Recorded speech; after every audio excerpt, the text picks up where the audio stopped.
Chimi, Apith Lechi, Migman Anistantli, Micha Ishta Holitopa, Ainak, Abilia Hoke, Yok mi Masle Ma, Ish Piopaka, Piopalashki, Momaka, Imanuk Pila Chafa, Iho Piopashki, Yok mi Masle.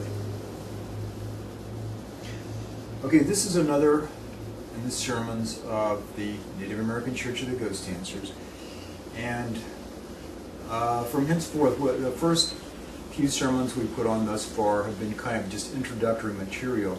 Now we're going to really start to get serious and get right down to the serious ideology of what the church is about. One of the principal things I'm going to talk about today are the thunder beings and the watcher of the north, who is the principal watcher who is now absent of the four watchers of the earth. The four other watchers of the earth, if you go into an Indian Masonry or any Masonic lodge, the three principal chairs of the west, the east, and the south are tenanted by the master and junior and senior warden. The north chair is always untenanted. It is absent. The north watcher is absent, and he is the watcher of the red root race, where the thunder beings come from and where indigenous America and the red race also derive from. The thunder beings are principally the bison or the Yunish and the equine species, or the Isoba. Isoba, by the way, in Choctaw is derived from the word Isi, meaning deer, and Oba, which means otherworldly or celestial deer, Isoba. The word Yanish is derived from the word Yakni, which means land, and the suffix ash, which means the repository of the knowledge of. So Yanish, which is the term for a bison, they are actually the holders of the repository of the sum total knowledge of the land.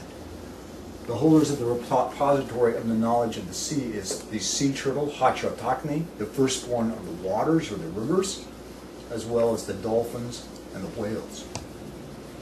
Now, why are these sacred beings being systematically decimated and exterminated? Native Americans, the thunder beings, the bison, and the horses, which there seems to have been an agenda to repress and exterminate them for the last several years. Now, in the same way, they've had a very similar agenda with the Department of Interior in declaring Native Americans wildlife under the Bureau of Indian Affairs, as well as the bison and the wild mustangs to be declared as a species that must be repressed and exterminated under the Bureau of Land Management.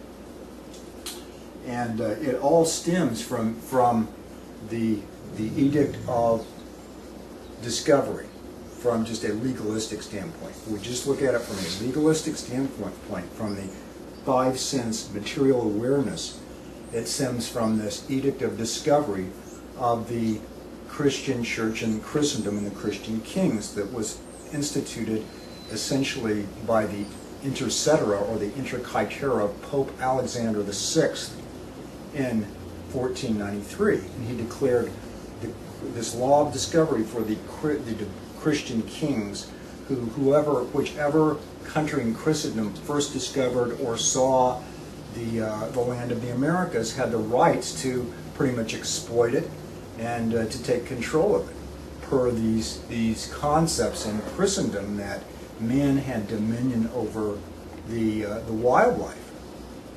And that's a fundamental difference between Native American beliefs and Western European ideology, is that they believe that in this hierarchical, especially male-dominated hierarchical structure, that man has dominion over nature and they are superior and have the right to do these things, where Native American philosophy tends to be more community-oriented, and sees an interaction and a symbiosis with the environment as a whole. So that's one of the fundamental differences. Now, getting back to this law of discovery, this law of discovery was institutionalized in 1830 by the Marshall decisions, and subsequently in the 20th century by court decisions such as Lone Wolf versus Hitchcock. And it took the rights of Native Americans and bison, horses, and all these aspects of the indigenous life and put them under what's known as the plenary power of Congress. So they really have no rights in the courts. That's why suits for Native American rights, suits for horses' rights, suits for rights of the bison cannot be pursued through the courts and this was really adjudicated in the early years of the 20th century by Lone Wolf versus Hitchcock, which is still pretty much the law of the land today in regards to indigenous life. And it stems forth from the Marshall decision of 1830 and back to this Edict of Discovery, or this law of discovery, which was institutionalized by the courts as the law of the land through Marshall in 1830. Ironically, at the same time Marshall was saying that the Christian kings had this preeminent right of discovery, and all of the property rights of the United States adhered and came from this Christian dictate, James Madison was saying, he was president at the time, was saying that any land or society that has one particular religion reigns supreme and interacts, and that kind of a structure is doomed to destruction. So it's sort of a schizophrenic scenario that the whole United States legal system finds itself in. Now, when it comes to Native Americans, they've traveled so far down that road in declaring Native Americans wildlife that they can never go back. If they go back, they have to give us back our property rights, and they're not about to do that. We're not going to be giving back our property rights like was done in Africa with Zimbabwe, Rhodesia to Zimbabwe or South Africa, or in India, what India did with the vestiges of British colonialism there. And make no doubts about it, this society is a vestige of British colonialism. So to understand what's going on just in the 5 sense realm, the law of discovery and the plenary act of power has to be addressed. Now, if you really want to understand what underpins all this, what this stems from, and why the Watcher of the North is missing, then you have to venture into the extra-mundane world. And that's where the real secrets lie. That's where the lost word is, and that's how these things can be addressed and from its root source and cause. But that's another sermon in and of itself. So this has sort of been an introduction in the direction and the ideology of where our church is and where we're going. May you farewell. The Nayahosh Ishnoashke Nitak Valaya.